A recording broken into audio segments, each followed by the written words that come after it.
समय की बात है, जंगल के पास एक लकड़हारा रहता था।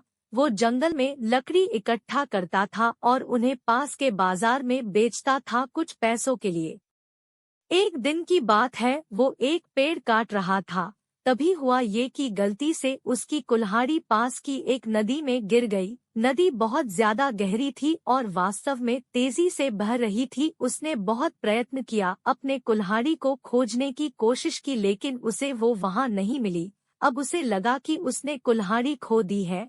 वही दुखी होकर वो नदी के किनारे बैठकर रोने लगा।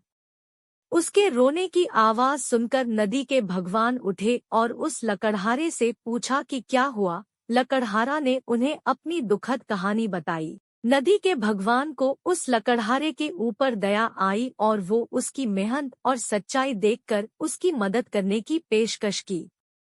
वो नदी में गायब हो गए और एक सुनहरी कुल्हाड़ी वापस लाया, लेकिन लकड़हारे ने कहा कि यह उसका नहीं है।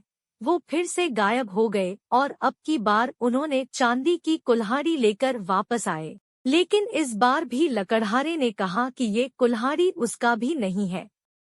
अब नदी के भगवान पानी में फिर से गायब हो गए और अब की बार वो एक लोहे की कुल्हाड़ी के साथ वापस आ गए। लकड़ी का कुल्हाड़ी देखकर लकड़हारा मुस्कुराया और कहा कि यह उसकी कुल्हाड़ी है। नदी के भगवान ने लकड़हारे की ईमानदारी से प्रभावित होकर उसे सोने और चांदी की दोनों कुल्हाड़ियों से भेंट किया। कहानी की सीख। इस कहानी से हमें ये सीख मिलती है कि ईमानदारी सर्वोत्तम नीति है।